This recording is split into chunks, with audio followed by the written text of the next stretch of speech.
ఒంగోలు నగరపాలక సంస్థ కౌన్సిల్ సమావేశం నేడు నగరపాలక సంస్థ కౌన్సిల్ హాల్లో నిర్వహించారు. ఈ సమావేశానికి డిప్యూటీ మేయర్ వేమూరి సూర్యనారాయణ అధ్యక్షత వహించగా ఒంగోలు సంతనూతలపాడు శాసనసభ్యులు దామచర్ల జనార్దన్ రావు, బిఎన్ విజయ్ కుమార్ తో పాటు అధికార ప్రతిపక్ష పార్టీలకు చెందిన కార్పొరేటర్లు పాల్గొన్నారు. మొత్తం 25 అంశాలతో కూడిన అజెండాను మేయర్ ప్రవేశపెట్టారు. వాటిలో 1-2 మినహా మిగిలిన అంశాలను సభ్యుల అంగీకారంతో ఆమోదం తెలిపారు. ప్రధానంగా మైనార్టీలకు సంబంధించిన కబ్రస్థాన్ అంశం చర్చకు రాగా అంశమును పూర్తిగా రద్దు చేయాలంటూ YCP corporator Imran Khan demand చేయగా తాత్కాలికంగా ఆ అంశాన్ని వాయిదా వేశారు. వాటితో ఇతర అజెండాలపై మాట్లాడే అవకాశం తమకు కల్పించడం లేదంటూ వైసీపీ ఆగ్రహం వ్యక్తం చేస్తూ మేయర్ పోడియాన్ని చుట్టుముట్టారు. దీంతో టీడీపీ పార్టీకి చెందిన కార్పొరేటర్లు వారిని అడ్డుకున్నారు. అనంతరం వైసీపీ సభ్యులు కౌన్సిల్ సమావేశాన్ని బహిష్కరించారు. అనంతరం జరిగిన అంశాలు సభ్యుల ఆమోదంతో తీర్మానం పొందాయి. ఈ క్రమంలో సభ్యులు అడిగిన ప్రశ్నలకు మున్సిపల్ అధికారులు బదిలిచ్చారు. ఈ సమావేశంలో కమిషనర్ వెంకటేశ్వరరావు, డిప్యూటీ మేయర్లు, కార్పొరేటర్లు, మున్సిపల్ అధికారులు పాల్గొన్నారు. అనంతరం నూతనంగా మేయర్ బాధ్యతలు స్వీకరించిన వేమూరి సూర్యనారాయణను శాసనసభ్యులు దామచర్ల జనార్దన్, విజయ్ కుమార్లు ప్రత్యేకంగా అభినందించారు.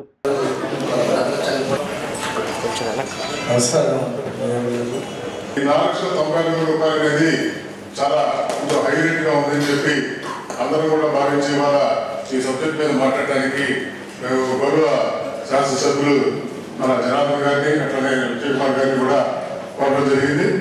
సార్ దీన్ని యాక్చువల్గా మనకి షాదికాన యాక్చువల్గా స్టార్ట్ అయింది కూడా మన గౌరవనీయులు జనార్దన్ గారి హయాంలోనే.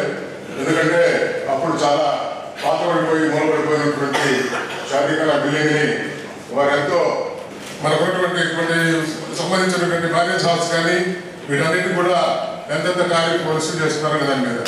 కాకపోతే ఇది ఓన్లీ ముస్లిం సోదరుల కోసం, చారిటీ కోసం ఏర్పరచడం జరిగింది. కాబట్టి దీన్ని యాక్చువల్గా మేము అనుకున్న ప్రపోజల్ దీన్ని యాక్చువల్గా మున్సిపాలిటీ కాకుండా ఇది ప్రైవేట్ ఏజెన్సీకి ఇస్తే బాగుంటుందనే ఆలోచన.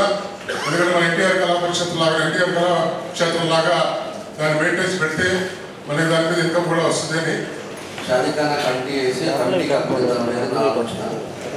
రెండవది విషయం ఏంటంటే మనకు అంబేద్కర్ భవన్ ఉంది, బీసీ భవన్ ఉంది, అదేవిధంగా ఎన్టీఆర్ కళాక్షేత్రంలో వీటన్నిటికీ కూడా ఎందుకు పెట్టామంటే అంబేద్కర్ భవన్ ఓన్లీ ఎస్సీసీకి వాళ్ళకి ఫ్రీ ఆఫ్ కాస్ట్కి ఓన్లీ పవర్ ఛార్జెస్ ఇచ్చేటట్టుగా మనం కట్టాం. దాన్ని ప్రభుత్వం నుంచి ప్రభుత్వం ధనంతో వాళ్ళకి అవకాశాలు ఇవ్వడానికి మనం పెట్టింది. అదేవిధంగా ఎన్టీఆర్ కళాక్షేత్రం కూడా అప్పుడు మన టైంలో మనం చేసింది.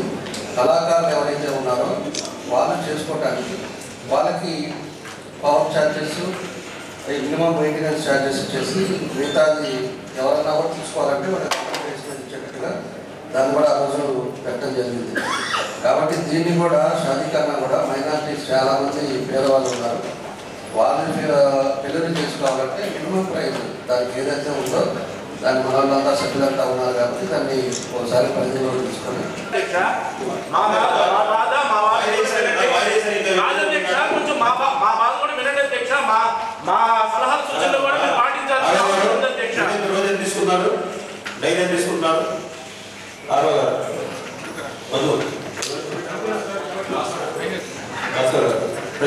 తీసుకుంటున్నారు. మా ప్రభుత్వ నిబంధనల ప్రకారము క్యాపిటల్ వాల్యూ ప్రకారం దీన్ని తీసుకున్నాము. ఇలా మనం 3 సార్లు పిలిచినప్పటికీ కూడా ఎవరు దీనికి రాకపోతే ఆ తర్వాత ఏ విధంగా అయితే ఇప్పుడు కోల్డ్ స్టోరేజ్కి దాదాపు 5 ఏళ్ళ నుంచి ఎవరు రాలేదు, 51,000 రెంట్ ఉందని. ఇప్పుడు టెండర్ కమ్ యాక్షన్ పద్ధతిలో మనం తీసుకుంటే ఇప్పుడు మనకు 36,000 ఏదో ముందుకు వచ్చారు. ఆ విధంగా దీన్ని కూడా 3 సార్లు మనము పిలిచి అలాగే మనం ఎలాగైతే కళా పరిషత్తు ఇస్తున్నామో కళాకారులకు 5,000 మాత్రమే గతంలో నిర్ణయించారు.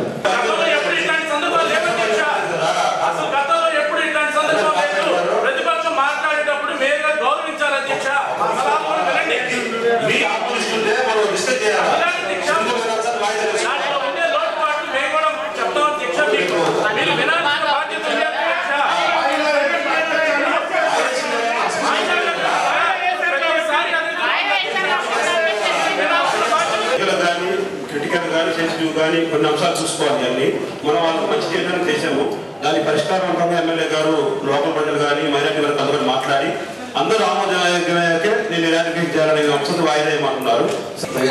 ఇది 2 ఎకరాలు ఏదైతే 7వ డివిజన్ ఉందో 7వ డివిజన్ పక్కన పాత టైంలో కౌన్సిలర్ అప్రూవ్ చేశారు చెప్పి మనకు వచ్చింది. అంటే 2011-2020 ఆ తర్వాత గవర్నమెంట్ మారిన తర్వాత అంటే లోకల్ పబ్లిక్ అంతా కూడా వాళ్ళంతా కూడా ప్రాబ్లం ఉంది, అక్కడ వేరే పర్పస్ కావాలని చెప్పిన తర్వాత మేము ఎవరైతే మైనారిటీస్ పెద్దలు ఉన్నారో వాళ్ళందరూ కూడా పిలిపించుకొని మాట్లాడి వాళ్ళకి 3 ఎకరాలు పక్కనే 100 మీటర్ల దూరంలో ఉండేదో లేకపోతే ఇంకొక ఆల్టర్నేటివ్ చూసి వాళ్ళకి అలాట్ చేసిన తర్వాతే ఏదైతే వీళ్ళకి 2 ఎకరాలు పెట్టారో దాన్ని అప్పుడప్పుడు చేస్తామని చెప్పేసి కూడా చెప్పాం.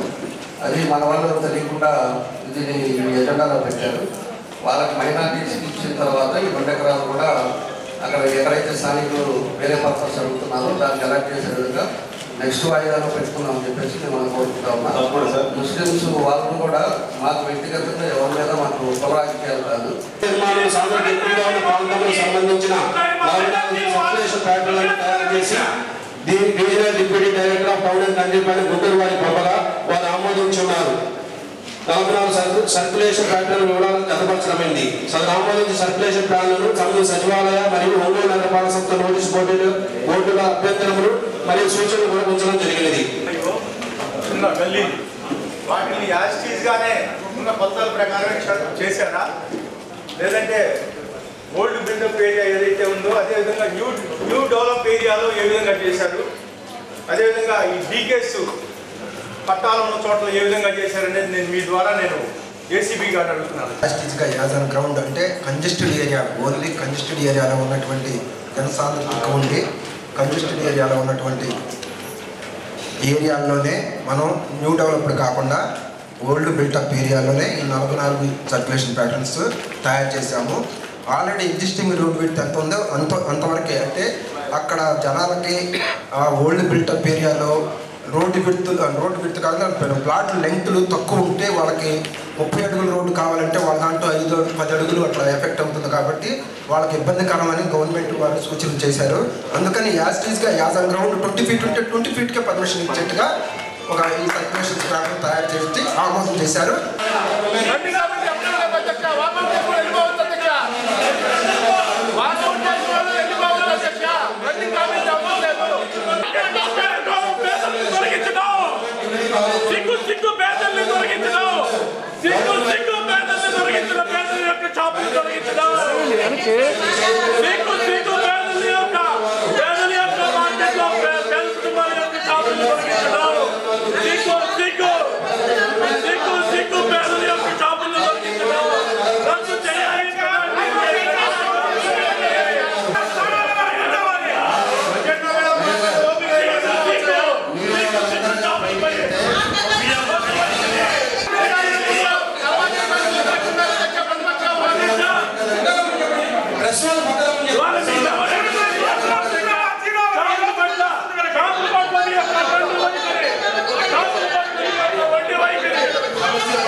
కింది క్యాడర్ ఉద్యోగులను ఒక కార్పొరేషన్ నుండి వేరొక కార్పొరేషన్కు బదిలీ చేయటకు జనరల్ ట్రాన్స్ఫర్ సమయంలో కూడా అనుమతి ఇచ్చి ఉండలేదు.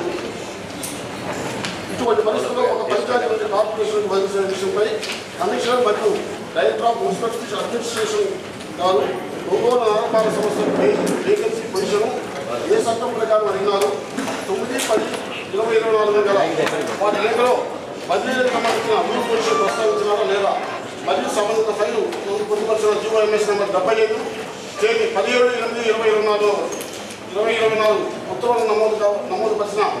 కాకపోతే ఏదైతే మీ ద్వారా కమిషనర్ గారికి కానీ రెవెన్యూ అధికారులు కానీ ఒకటి తెలియజేయవలసిందిగా కోరుతున్నాం అధ్యక్ష. కొన్ని హౌసెస్ కి assessment numbers double assessments number ఉన్నాయి అధ్యక్ష.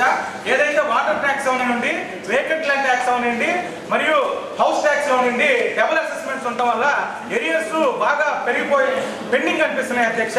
ఒకసారి ఎంక్వైరీ చేపించి ఏదైతే డబుల్ అసెస్మెంట్స్ ఉన్నాయో వాటిని సింగిల్ అసెస్మెంట్స్ గా చేసి వారికి ప్రజలు చాలా మంది ఇబ్బందులు పడుతూ ఉన్నారు అధ్యక్ష. మన కార్యాలయం చుట్టూ తిరుగుతూ మీ ద్వారా కమిషనర్ గారికి తెలియజేస్తున్నాం. చాలా చోట్ల ఇలాంటి అసెస్మెంట్లకు సంబంధించిన ఇష్యూస్ ఉన్నాయి.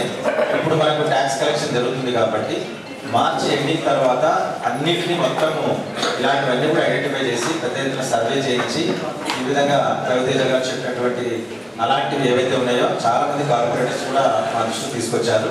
మార్చి తర్వాత అధ్యక్ష దీనిపైన సమగ్ర నివేదిక తయారు చేసి మళ్ళీ మన గౌరవ కౌన్సిల్ ముందు ఉంచడం జరుగుతుందని తెలియజేయడమే. దాన్ని కూడా బ్యాన్ చేయవలసిందిగా గౌరవనీయులైన ఎమ్మెల్యే గారిని కోరుకున్నాం అధ్యక్ష. నగరంలో మీరు ఎంతో డెవలప్ చేస్తున్నారు.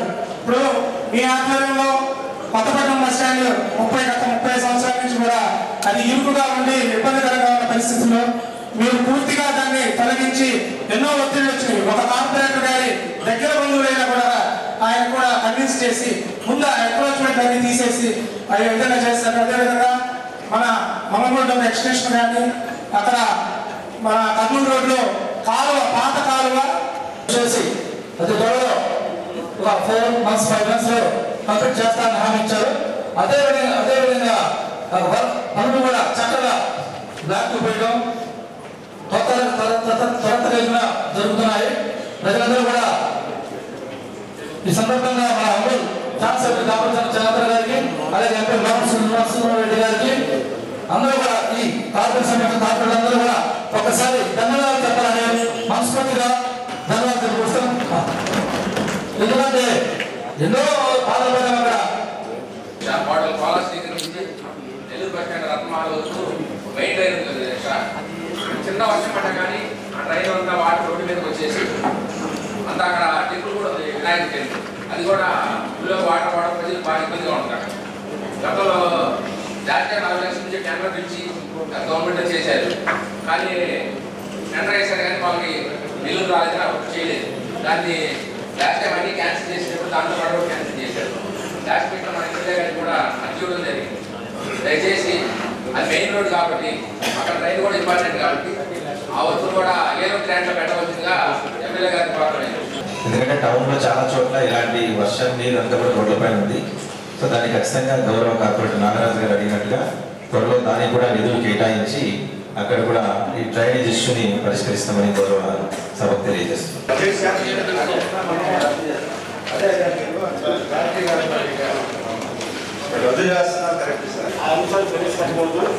ఎందుకంటే 20, 25 బడ్జెట్ కార్పొరేటర్స్కి ధన్యవాదాలు. చివరిగా ఒంగోలు అందరూ కూడా వారి సమస్య చెప్పారు కాబట్టి మన ఎమ్మెల్యే గారిని పరిష్కరించే విషయంగా వాటర్ సర్వీస్ కానివ్వండి, ఇంకా కొన్ని గ్రీన్ బెడ్ కానివ్వండి, డ్రైన్స్ కానివ్వండి కూడా దయచేసి దాన్ని కూడా ఎందుకంటే వచ్చినప్పుడు చాలా ఇబ్బందిగా ఉంటుంది అధ్యక్ష.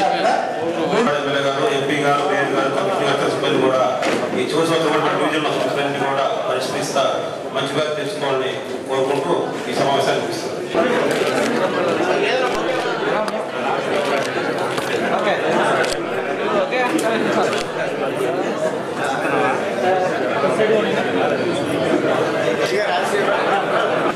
ఈ మనం ఏదైతే డివైడర్స్ కానీ అవన్నీ కూడా ఇప్పుడే మనం ప్లాంటేషన్స్ కానీ మనం స్టార్ట్ చేసాం. ఒకటి మన సభ్యులందరూ కూడా మనం తెలియపరిచేది ఏంటంటే మన ప్రభుత్వం వచ్చిన తర్వాత 7 నెలలు కంప్లీట్ అవబోతాం. 7 నెలల్లో కూడా మనం వచ్చిన తర్వాత 5 సంవత్సరాల నుంచి ఇక్కడ అంతా కూడా ఏదైతే ఒక పని కూడా జరగకుండా ఇబ్బందులు పడుతున్నారో ప్రజలు అంతా కూడా స్ట్రీమ్లైన్ చేసి వారానికి ఒక డివిజన్ కింద పెట్టుకొని మొత్తం క్లీనింగ్ మొదలు పెట్టేసి మనం అన్ని కూడా పనులు చేసుకుంటూ ముందుకెళ్తాం. దాన్ని ఇంకా 11 డివిజన్స్ పెండింగ్ ఉన్నాయి. అయిపోయిన డివిజన్స్కి దగ్గర మన వాళ్ళు ఎస్టిమేషన్ వచ్చింది 126 కోట్ల రూపాయలు. మన మిగతా డివిజన్స్ అన్నిటి కూడా పనులు ఉన్నాయి మనం చేయాల్సి ఉన్నాయి. దాంట్లో మీరు మనం ఎక్కడైతే మెయిన్ ఉందో దాన్ని కూడా మనం పిలుస్తూ ఉన్నాం. మేజర్గా మనం ఏం చూస్తున్నామంటే ఇప్పుడు టెండర్లు పిలిచేది కూడా డ్రైన్స్ వర్షం పడితే ఎక్కడ కూడా రోడ్ల మీదకి రాకూడదు. ఎక్కడెక్కడ ల్యాబ్స్ ఉన్నాయి చివరికి 5 సంవత్సరాల నుంచి కూలికలు తీయకుండా ఇబ్బందులు ఎక్కడ ఉన్నాయో దాని మీద కాన్సన్ట్రేట్ చేసి మన కమిషనర్ గారు కానీ మన ఇంజనీర్స్ కానీ వీళ్ళందరూ కూడా ఎక్కడికక్కడికి డీవియేషన్స్ ఎక్కడ చేస్తే బాగుంటుంది, వర్షాలకి మురికి నీళ్ళు ఎప్పటికప్పుడు వెళ్ళిపోవాలనే ఉద్దేశంతో దాని మీద టార్గెట్ చేసి ఎక్కువ బడ్జెట్ కూడా దాని మీద పెట్టడం జరుగుతాం. దాంతోపాటు మనకి ట్యాక్స్లు కానీ ఇట్లా వచ్చిన దాని మీద బ్యూటిఫికేషన్ స్టార్ట్ చేశారు. ఎందుకంటే ఆ డివైడర్లు కానీ ఎక్కడ పడితే అక్కడ చెత్త కానీ ఇలాంటివన్నీ ఉన్న పరిస్థితుల్లో టౌన్ ఎప్పుడు కూడా కార్పొరేషన్ రీతిలో ఎవరన్నా వచ్చినా కూడా నీట్గా ఉండాలి. అందుకని చెప్పేసి దాన్ని అన్నీ కూడా మొదలు పెట్టాం. కొన్ని ఏరియాస్లో సర్కిల్స్ కూడా ఏర్పాటు చేస్తూ ఉన్నాం. ఇవన్నీ కూడా ఒక మంచి వాతావరణం తీసుకురావాలని వితిన్ 6 months లోపల టార్గెట్ పెట్టుకొని అన్ని పార్క్స్ కానీ డివైడర్స్ కానీ కొన్ని ఏరియాల్లో సర్కిల్స్ కానీ ఇలాంటివన్నీ కూడా చేయాలని ఒక ప్రపోజల్తో మేమంతా కూడా మాట్లాడుకొని దాని పద్ధతి ప్రకారంగా పబ్లిక్ ఎక్కడ ఇబ్బంది రాకుండా ఉండాలని చెప్పేసి కూడా మేము ఆ పద్ధతిలో వెళ్తున్నామని చెప్పి కూడా సభ్యులందరికీ కూడా తెలియపరుస్తూ ఉన్నాం. అదేవిధంగా ఇంకా మేజర్గా మనకు వచ్చేది ఇంకా తొందరలోనే సమ్మర్ వస్తుంది, డ్రింకింగ్ వాటర్ ప్రాబ్లం రాకూడదు. పోయినసారి కర్నూలు రోడ్లో కూడా ప్రాబ్లం వచ్చింది. అలాంటి పరిస్థితి అనేది ఉండకూడదు. ఎప్పటికప్పుడు సమ్మర్ ట్యాంక్లో వాటర్ పరిస్థితి ఏంటి, మనం ఏ విధంగా ఇస్తున్నాం అనేది అవన్నీ కూడా మనం జాగ్రత్తగా ప్రికాషన్స్ తీసుకోవాలి. దాంతోపాటు మార్నింగ్ 5 నుంచి ఈవినింగ్ 9 కల్లా వాటర్ అనేది కూడా క్లోజ్ చేసుకోవాలి. మిడ్ నైట్ అనేది ఎక్కడ కూడా వాటర్ ఇచ్చే పరిస్థితులు రాకూడదని చెప్పేసి కూడా దాని మీద కూడా చెప్పాము. వారం రోజుల లోపల దాన్ని కూడా స్ట్రీమ్లైన్ చేసుకొని మనం ఆన్ టైంలో డే టైంలోనే ఇచ్చే విధంగా మంచినీళ్ళు ముందుకు తీసుకెళ్లే విధంగా దాన్ని కూడా షార్ట్అవుట్ చేస్తామని చెప్పి కూడా తెలియజేస్తా ఉన్నాం. దాంతో ఇంకా మేజర్గా ఇప్పుడు 5 అంశాల మీద ఒక ఇద్దరిని సపరేట్గా తీసుకోమని కూడా మేము మొన్న మాట్లాడినప్పుడు కమిషనర్ గారికి చెప్పాం.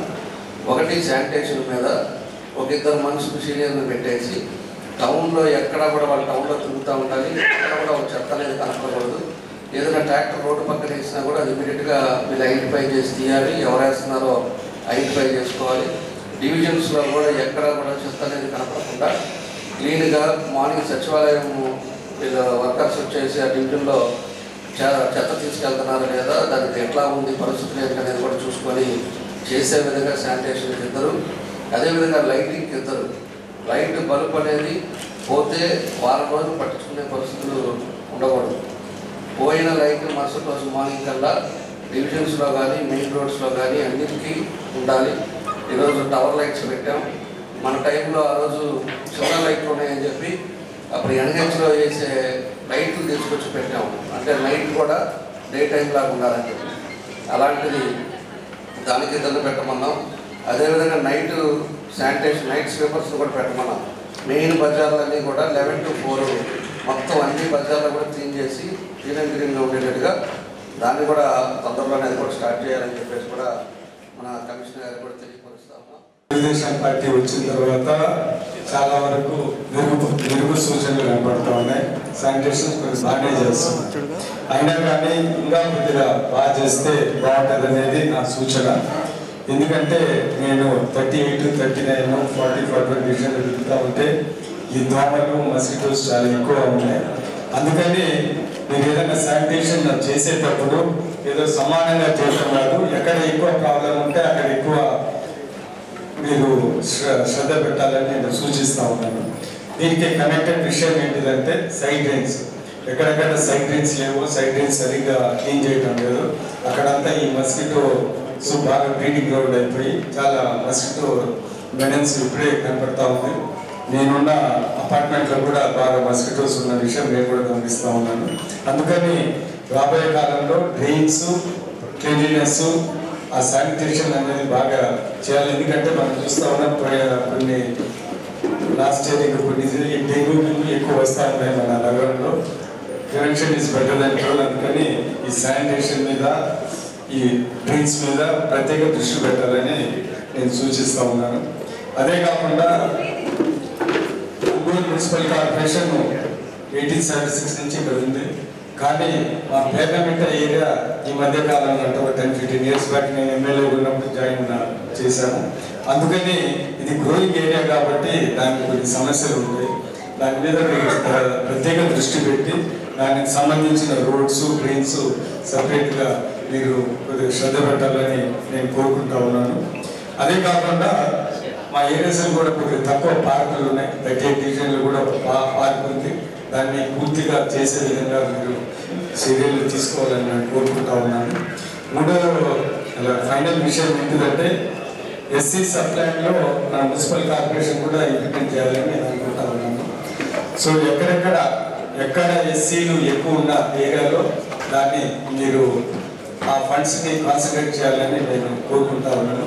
ఎందుకంటే మినిమం 40% ఉన్న ఏరియాస్ దాని మీద ఆ ఉద్దేశమే అది, దాని మీద ఎస్సీ సప్లైను నిధుల్ని కేటాయించాలని మరి కోరుకుంటూ, అదేవిధంగా కమిషనర్ గారు ఇందాక ఆయన స్పీచ్లో చెప్తా ఉన్నారు, మా పేరమిట ట్యాంక్ 198 ఏకర్స్ ఉంది.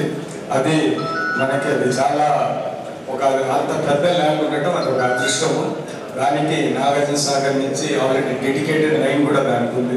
సో రాబోయే కాలంలో మనం చూసుకొని రాబోయే తరాలకి మన డెవలప్మెంట్ సూచనలు పెట్టి దాన్ని ఒక మంచి సమ్మర్ స్టోరేజ్ ట్యాంక్గా, అంత వాకింగ్ ట్రాక్గా చేయాలని రాబోయే అమృత్ 203లోనూ ఇది పెట్టి దానికి తగిన చర్యలు తీసుకోవాలని మరి కోరుకుంటూ, దాంట్లో జనార్దన్ గారు చెప్పినట్టు ఈ శానిటేషన్ స్టాఫ్ మరీ ముఖ్యంగా ఈ ఏరియాస్లో తిరిగి ఇలాంటి ఏ ప్రాబ్లమ్స్ లేకుండా వాళ్ళు కరెక్ట్గా వర్క్ చేసే విధంగా తగిన చర్యలు తీసుకోవాలని మరి కోరుకుంటూ ఈరోజు ఇక్కడ విచ్చేసిన ధన్యవాదాలు.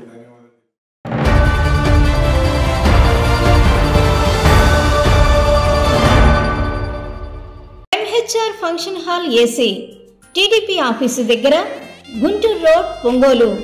మీ ఇంటి వివాహాది వేడుకలు, నిశ్చయ తాంబూలాలు, రిసెప్షన్, బర్త్డే పార్టీలు, వ్రతాలు, బిజినెస్ కాన్ఫరెన్స్ మీటింగ్స్ మొదలైన అన్ని రకాల ఫంక్షన్స్ కు అత్యాధునిక వసతులు కలిగిన ఎంహెచ్ఆర్ ఫంక్షన్ హాల్ మీ ఇంటి కళ్యాణ వైభోగానికి మా అందమైన కళ్యాణ వేదికలో మీ ఆనందాన్ని రెట్టింపు చేసుకోండి.